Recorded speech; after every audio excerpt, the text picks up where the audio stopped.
Muy buenas, ¿qué pasa, cosmonautas? ¿Todo bien? ¿Todo de booty? Espero que sí. Por aquí vengo una vez más con mi sección favorita del mes, mis últimas lecturas. Una selección de lo mejor, lo mejorcito que ha caído por mis manos este mes. Y una vez más se me ha ido un poquito de las manos. Son 9 reseñas, 9 reseñas, 9 obras de lo más variadito. Hay un poquito de todo, varias cosas americanas, un poco de europeo, como siempre, le damos hueco al nacional. Y tenemos también por aquí un manga y un fanzine. Por cierto, yo soy David García y esto es Cosmic Comics.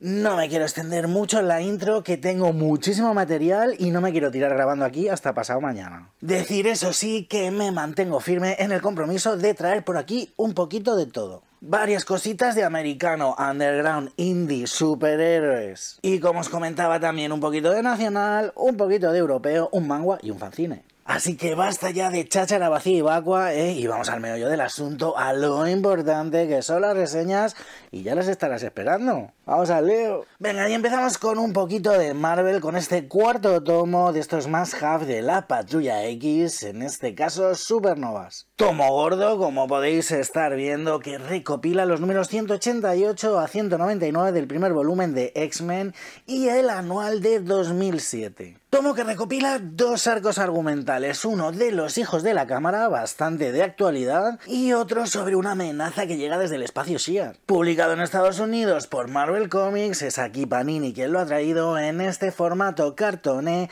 de 344 páginas que sale por 32 pavos. Y es que esta etapa de Mike Carey a cargo de la colección, la verdad, está interesantona. Tiene sus cositas, pero está interesante. Gracias también en parte al dibujo de Chris Bacalo, por un lado, y de un Humberto Ramos con un estilo todavía no tan definido como el que le hemos visto en Academia Extraño. Dos arcos argumentales que giran alrededor de la idea de Cíclope pidiéndole a Pícara que cree su propio grupo. Un equipo de choque que se encargue de amenazas exteriores. Un grupo formado por personajes tan variopintos como el Hombre de Hielo, Mística, Karima, Dientes de Sable, Bala de Cañón o la propia Pícara. Aparición estelar y colaboración en los dos arcos de un Cable que ha visto sus poderes mermados. Tras todo lo sucedido el día M en Dinastía de M, que ya resuena algo lejano pero todavía pega sus coletazos y condiciona totalmente la situación mutante, mientras el equipo de Scott se encargará de ciertas misiones, le encargará a Pícara que forme un nuevo grupo. Terminada por fin la etapa de Milligan y La Roca, etapa que por cierto podríamos ver versionada en la segunda temporada de X-Men 97, Mike Carey toma los mandos y dirige poco a poco la acción hacia Complejo de Mesías, el próximo gran evento que hará temblar la balanza del universo mutante. Y antes de llegar hasta ahí, un par de arcos argumentales con mucha acción.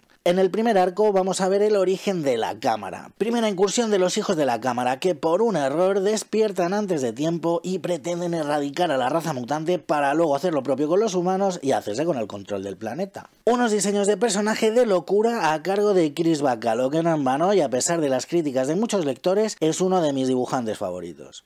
En medio, un anual con Éxodo como protagonista, un anual que vuelve a poner al personaje en la palestra, pero que, como suele ser habitual, no deja de ser un mero entretenimiento. En el segundo arco veremos cómo una especie de vampiro psíquico artificial creado por los Shi'ar se dirige a la Tierra para consumirla. Dos arcos en general bien escritos, quizás el segundo un tanto precipitado, pero en los que prima la acción por encima de todo. Hay pequeños detalles que no me han convencido, como es el hecho de intentar endurecer a Pícara. Que sí, que ha sufrido mucho, pero esos virajes de alineación dan un poco al traste a todo el trabajo que hizo Chris Claremont con el personaje desde su creación allá por los 80. Como digo, es un tomo interesante, con un apartado gráfico muy de mi rollo. Chris Bacalo y sí, un Humberto Ramos que hipersexualiza a los personajes femeninos, pero que en otros aspectos a mí me funciona muy bien. El arco de la cámara además ha tenido bastante calado. Un concepto que hemos visto también en los X-Force de Remender, que trajo de vuelta a Hickman y que ha vuelto a explotar una vez más Gary Dugan. Y un segundo arco un poco más flojo, con mucha acción sí y bien llevada, pero quizás un poquito precipitado. Ojo, que son números que he disfrutado más allá del mero completismo. Por cierto, que si te está molando el vídeo le puedes dar un buen buen like, te puedes suscribir si todavía no lo habías hecho, ya sabes que si le das a la campanita activas las notificaciones para poder estar al loro de todo el contenido que sacamos aquí en Cosmic Comics. Danos un like ahí de booty que nos viene de cine para llegar a más gente. Y de lo más mainstream del cómic americano nos vamos hacia algo un poquito más indie con esta La Reina Pirata de Peter Milligan y Adam Pollina. Reconozco que tenía muchísimo hype con esta obra. En cuanto la vi en las novedades sabía que se iba a venir para casa. La temática y el equipo creativo me llamaban muchísimo la atención. Adam Pollina, un dibujante que no veía desde aquellos X-Force de finales de los 90. Y Peter Milligan, famoso entre otras cosas también por su tapa de X-Statix y X-Force. En este caso los autores nos traen la historia de una pirata, Lunar Ryan, autodenominada la Reina de los Piratas. Publicado originalmente en Estados Unidos por Bad Idea, es aquí Monstruos quien lo ha traído en este formato cartoné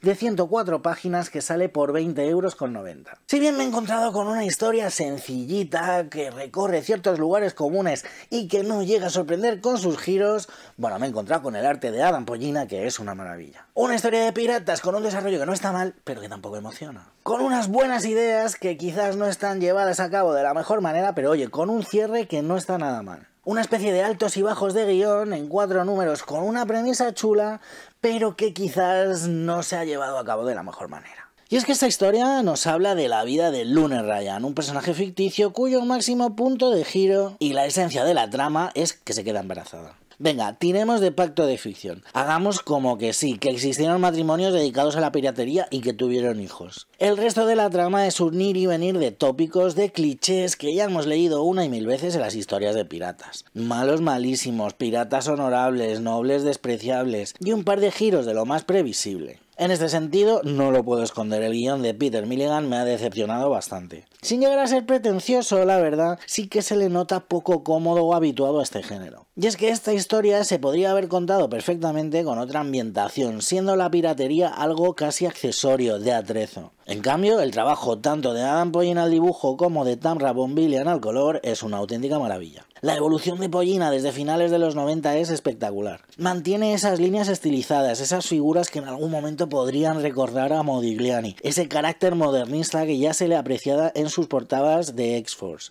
Pero al mismo tiempo se deshace del estilo Amerimanga que cultivaba entonces y que nos fascinaba para presentar un trazo más fino, sin perder en absoluto su personalidad arrolladora. La ambientación es bastante acertada, gracias también al color de Bonvillain, así como las escenas de acción y la narrativa gráfica. La elección de los escenarios, la creación de personajes, el dinamismo de la aventura propuesta, y es que incluso se puede apreciar cierta influencia del cómic franco-belga en el trazo, en la tinta, dotando al dibujo de un toque que todavía pega más si cabe con este tipo de historias. Es cierto que el guión tiene ciertas cosas positivas. La protagonista mola mucho, eso es cierto. Hay toda una evolución del personaje. Pasan cosas interesantes y sí, hay sentido de la aventura. Pero todo esto se ve ligeramente empañado por un guión que nos da la sensación de que está poco trabajado, ciertos lugares comunes y unos giros que no sorprenden. Eso sí, solo por el trabajo de Adam Pollina y Tamra Bonvillain ya merece la pena acercarse, sobre todo si te van las historias de piratas. Y seguimos en el territorio americano con este 11º tomo de Saga. Joder, y la verdad es que le tenía unas ganas locas. Y como siempre, no decepciona. Saga es sin duda una de mis series en curso favoritas, por no decir mi favorita. Es verdad que es un fastidio que solamente salga un tomo al año. La espera se hace larga de narices. Y luego, como dice el elemento H, es que la lectura se te escapa como el agua entre los dedos. Se termina demasiado pronto. Quizás la solución sea ponerme con esa relectura que llevo proponiéndome desde hace muchísimo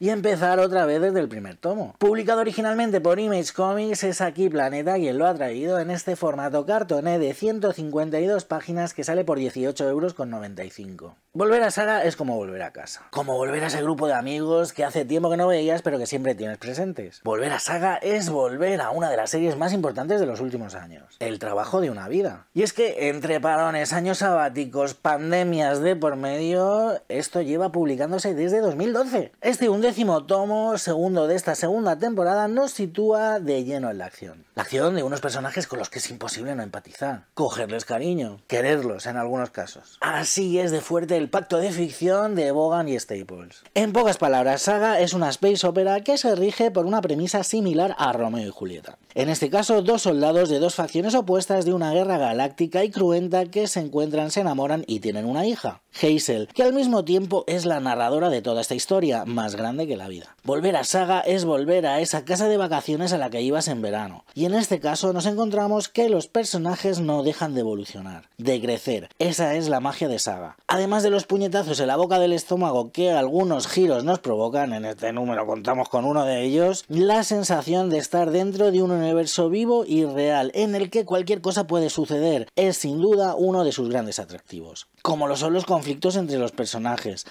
enfrentados con los que en muchos casos empatizas y no quieres que se hagan daño unos a otros. Si sufriste el divorcio de tus padres sabrás a qué me refiero. Y esto es algo que está perfectamente medido y premeditado en el guión, algo que hace destacar más si cabe toda la reflexión de fondo que recoge esta obra sobre el absurdo de la guerra. Igual de poderosa es la forma en la que se resalta la fuerza de las relaciones personales, del apoyo mutuo. El universo puede ser un lugar oscuro y cruel, en guerra constante, pero siempre hay alguien en quien puedas confiar, en quien apoyarte. Los lazos humanos, o no humanos exactamente como vemos en esta historia, son el hilo conductor de una trama que nos habla sobre una infinidad de cosas, sobre la propia vida, la familia, el conflicto, las miserias de la guerra, las migraciones de los refugiados, la pérdida. Todo ello perfectamente aglutinado con el excelente dibujo y color de Fiona Staples. No nos cansaremos de decirlo, el talento tanto a nivel de ilustración como narrativo de esta artista es sobresaliente. Cada pequeño detalle, cada diseño de personaje, de escenarios, la expresividad, la narrativa, todo. Volver a Saga es volver a un espacio conocido y seguro, confortable. Un espacio en el que de vez en cuando te vas a llevar una hostia emocional, pero un sitio en el que te sientes a gusto. Un plácido paseo por la playa que de tanto en cuando se transforma en un tsunami. Pero qué corta se me hace la experiencia, narices. Al final tendré que releerme los 10 tomos anteriores. Y sin movernos de Estados Unidos, pero con un tono mucho más perturbador, tenemos este Skin Deep de Charles Burns, tríptico del maestro del underground. 3 relatos, 2 cortos y uno un poco más extenso que se complementan,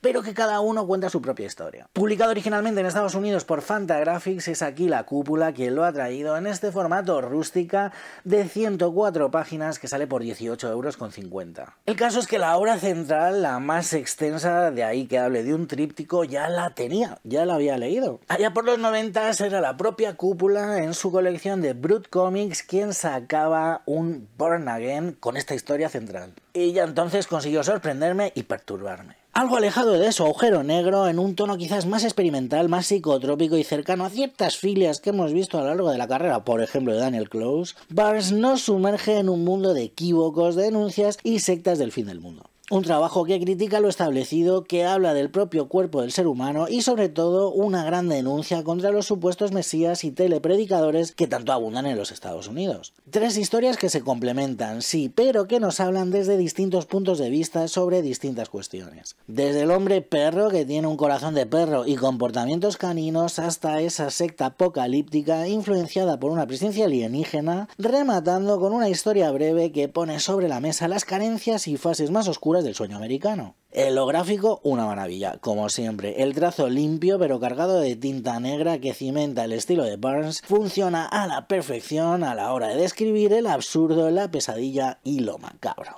Una bizarrada que funciona perfectamente para cualquier lectora o lector aficionados al underground americano. Yo lo he vuelto a disfrutar igual que lo disfruté en su día. Y en este caso con estas 2 historias de complemento, la primera y la tercera, que le dan más sentido si cabe a la historia central. Y es que navegar por las oscuras aguas de Charles Burns siempre es inquietante, pero por otro lado también es fácil reconocer la denuncia sobre ciertos aspectos de la sociedad americana. Nos movemos ya al territorio nacional con este Rituales de Álvaro Ortiz. Yo lo tengo firmadico. Una deuda pendiente que tenía desde diciembre. Y es que lo compré en el Salón del Cómic y todavía no había encontrado el hueco para leerlo. No encontraba el momento perfecto para enfrentarme a él. ¿Por qué? Porque sabía que lo iba a disfrutar muchísimo y quería que fuera un momento especial. Y así ha sido. Quería encontrar el momento propicio para sentarme tranquilito y leerlo del tirón. Y desde luego, Álvaro no defrauda. No se me suben los colores al reconocer que Álvaro es uno de mis autores favoritos. Del mundo mundial. Me encantan sus ambientaciones, sus personajes, su arte. Me gusta todo. Y oye, que ojalá se lleve el Eisner por ese Cenizas, Ashes, por el que está nominado. Este Rituales ha sido publicado originalmente aquí en España por Astiberri Berry en este formato cartoné de 128 páginas que sale por 17 pavos. Meterse en el mundo de Álvaro es toda una aventura. A mí apenas me deben quedar un par de obras suyas pendientes por leer. Y esta especie de trilogía conformada por este Rituales, Murderabilia y Cenizas es una cosa. En este caso la historia está fragmentada. En un interesante ejercicio de guión, Álvaro desestructura toda la trama principal en varias historias interconectadas. Una historia muy sugerente y algo críptica que en este sentido sí es cierto que quizás se aleje tanto de Murderabilia como de Cenizas,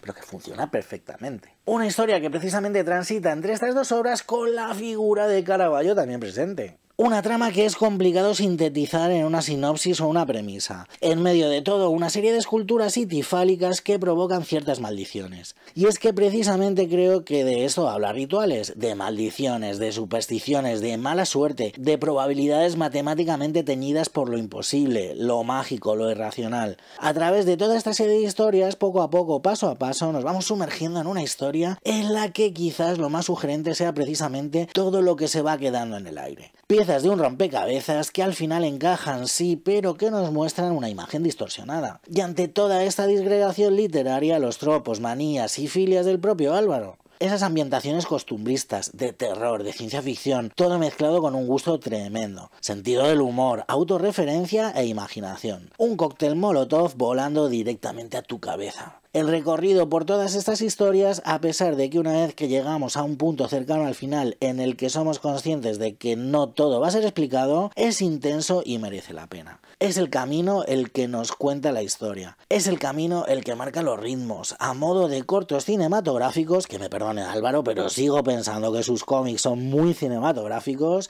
en el mejor de los sentidos, se va perpetrando una historia que gracias precisamente a esta disgregación literaria nos lleva por lugares y personajes de lo más variado y distinto. Al final, aunque el guión suene un poco a experimento, a juego, ahí están todas las bases que hacen que las historias de Álvaro molen tanto. Todo aglutinado de forma magistral por ese estilo de dibujo tan personal y distintivo del que ya hemos hablado en una infinidad de ocasiones. Dibujo y color, ojo, que en este caso es igual de importante e identitario que en el resto de su obra. Sigo fascinado por la obra de Álvaro, con su personalidad, con su capacidad para transportarnos allí donde él quiere, a esos mundos a caballo entre lo real y lo imaginario. Tengo muchas ganas de acercarme a ese par de obras que creo que me faltan suyas, así de memoria, el libro de viajes y la de Caravaggio. De momento me conformo con darle mi certificado de excelencia cósmica. Un certificado que cada día me cuesta más dar, cada día estoy más rácano, pero en este caso ha sido imposible no dárselo. Una obra redonda, sugerente y muy personal con un acabado perfecto. Una obra que creo que se complementa muy bien tanto con Cenizas como con Murderabilia. Mis 10, señor Ortiz. Y nos movemos al europeo con este Contrition de Carlos Portela y Queco. Curiosa propuesta de autores españoles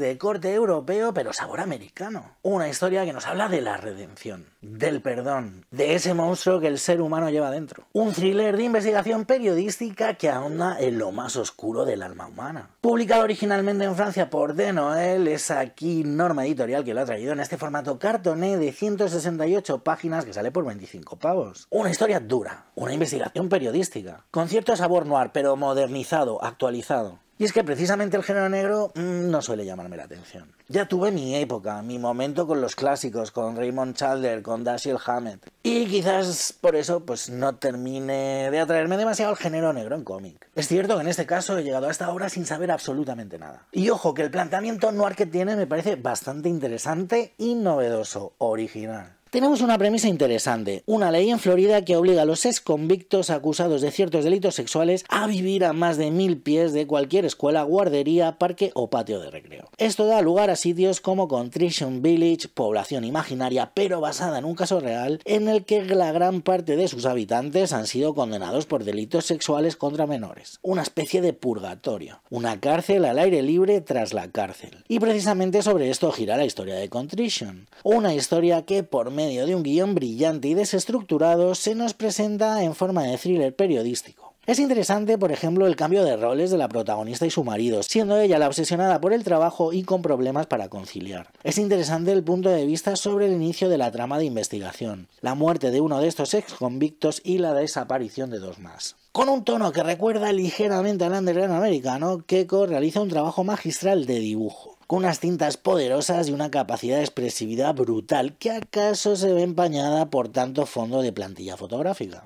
Una historia que pretende reflexionar sobre la redención, pero que nos da una respuesta clara al respecto, con un planteamiento original y sin caer en ningún momento en el morbo o lo escatológico, pero dejando presente lo complicado de este tipo de criminalidad. El estudio de personajes es complejo y profundo, la estructura de guión deconstruida es todo un acierto, y el dibujo de Keiko nos transporta perfectamente a esos ambientes que el texto literario de Carlos Portera sugiere. Mi problema con esta obra es que nos lo dan todo mascado. No hay tanto una invitación a la reflexión como un mensaje de fondo. Un mensaje muy pesimista sobre lo más oscuro del alma humana. Un mensaje, sí, disfrazado quizás de cavilación, pero un mensaje al fin y al cabo. Un mensaje que, por otro lado, aunque uno no lo tenga del todo claro, suena un poquito manido, un poquito rancio, un poco maniqueo. Pero es cierto que este es un tema muy complicado. Peliagudo. Y la forma de plantear toda esta historia es tan brillante que podría deslumbrarnos cegando nuestro criterio momentáneamente. No sé si me explico. De ahí precisamente el peligro que yo le veo, el problema que tengo yo con esta obra. Os había prometido un manga y aquí tenemos este Perros de Keum-Suk Gendry-Kim, una escritora que tras la espera y hierba creo que no merece mucha más presentación. Una autora de la que estoy profundamente enamorado en cuanto a lo artístico. Una autora que vuelve a la carga con este Perros. Una obra de amor hacia estos animales, hacia los animales de compañía en general. Con ese tono documental que suele transitar toda la obra de esta autora, nos cuenta de forma autobiográfica un pedacito de su vida. Publicado originalmente en Corea por la editorial Bori, es aquí Reservoir Books que lo ha traído en este formato rústica de 240 páginas que sale por 22,90 €. Tengo que reconocer que después de haberme leído sus dos obras anteriores le tenía un poco de miedo a acercarme a este Perros. Y es que si hay algo que no tolero en cualquier tipo de historia es el uso del maltrato animal con fines meramente dramáticos. En este sentido, no hay que olvidar que estamos hablando de una obra de Gendry-Kim, creo que estamos ante un espacio bastante seguro. Lo digo por si hay alguien especialmente sensible como yo con el tema del bienestar animal. Y es verdad que hay ciertos detalles de denuncia quizás un tanto escabrosos, pero en general se puede leer bastante bien. Y es que la autora es muy fiel a su estilo, es visceralmente sincera. Y es que en este caso es ella misma la que nos cuenta una parte de su vida ligada a estos animales. Una vida totalmente ligada y condicionada por estos animales, estos perros, una etapa de su recorrido vital narrado en forma de capítulos autoconclusivos pero consecutivos en los que nos cuenta su relación con los perros. Desde la gran urbe de Seúl hasta una casa de campo apartada en las afueras, capítulo a capítulo nos muestra cómo es su dedicación, su empatía y su cariño por los perros. Así de simple, así de sencillo. Todo ello acompañado por ese arte tan personal y tan influenciado por la ilustración oriental más clásica. Gendry-Kim nos habla de cuidados, de la búsqueda del bienestar de los animales que nos acompañan, que forman parte de nuestra familia, con ese liviano toque de humor que la caracteriza, incluso en sus obras de carácter más dramático. Nos muestra un punto de vista ante ese conflicto entre el ser humano y el resto de su entorno, en este caso encarnado en los perros. Quizás el animal de compañía más popular. Todo ello con la referencia cultural, con el estigma de que en Corea estos animales, que aquí es algo que consideramos tabú, son usados con fines gastronómicos. Un sencillo choque cultural que explica perfectamente ella en su epílogo, y es que en Occidente nos llevamos las manos a la cabeza cuando nos enteramos de cosas así, pero aquí no tenemos problemas en comer conejos, caballos o vacas, algo que, por ejemplo, en la India sería impensable. A través de este ejercicio dividido en varias partes, la autora hace presente su amor por estos peludos, algo que sabe transmitir perfectamente al lector, a nada que uno tenga un mínimo de empatía animal. Y reitero, todo ello con un arte espectacular, con un trabajo de tinta sobresaliente y una caracterización y estudio formal de los propios perros que es una delicia. Me ha gustado muchísimo, vaya sorpresa. Una lección de empatía y responsabilidad. Y ojo, con cierta autocrítica, con cierto afán por mejorar, sin mesianismo. Algo que es de agradecer. Y es que es casi imposible no querer muy fuerte a esta autora, tanto como artista como ser humano. Sus historias, plagadas a veces de miserias y guerra, en este caso se toman un pequeño respiro. Y ojo, que toda esa denuncia contra la crueldad se ve presente y se cobra su precio. Pero creo que todo el amor con el que está escrito este Perros hace que merezca la pena pagar ese peaje. Venga, ya para terminar, este pequeño fanzine, de Luna Pan. Un fanzine realizado con muchísimo cariño, con un mimo por el medio que se hace perfectamente presente en la propia edición. Una edición cuidadísima hasta el más mínimo detalle, desde el papel elegido, el diseño al resultado final. Obviamente es una autoedición en formato fanzine de 32 páginas que sale por 12 pavos. Te dejo en la descripción del vídeo la página web del artista por si le quieres echar un vistazo. Una historia de búsqueda que sustenta su secuencialidad en una serie de ilustraciones. Así, sin necesidad de ciertos elementos del cómic, se consigue construir una historia sencilla, pero que no deja de llamarnos la atención. Con un giro humorístico y una especie de juego planteado en cada página, la autora nos llevará de la mano a través de esa búsqueda de un objeto dentro de toda una serie de objetos para concluir con un gran gag. La verdad es que me ha sorprendido un montón. Me gusta mucho el estilo gráfico y todo ese mimo con el que está construido el fanzine. Algo distinto. Muy sencillo, sí, pero al mismo tiempo lleno de detalles y que nos hace partícipe de esta peculiar búsqueda de la protagonista. Y con esto se termina el mes de mayo, que ha sido tremendo, como habéis podido ver. 8 reseñas, 8. Y sí que es cierto que ha habido varios títulos americanos, pero bueno, yo creo que también bastante variados entre ellos. Sigo y seguiré fiel a mi compromiso de traeros la mayor variedad de contenido, la mayor variedad de títulos. Y es que además es cierto que todavía tengo la pila de lectura con un tamaño considerable. Yo, que siempre he presumido de ir casi al día. Pues mira, se me están acumulando cosas. Es que se publican cosas cada vez más interesantes y yo cada vez abro más mi espectro. Así que veremos qué se cuece en próximas entregas. Ojo al parche. Y nada, que por hoy ya me despido, cosmonautas, así que como siempre, ya sabéis, leed muchos cómics e intentad ser felices.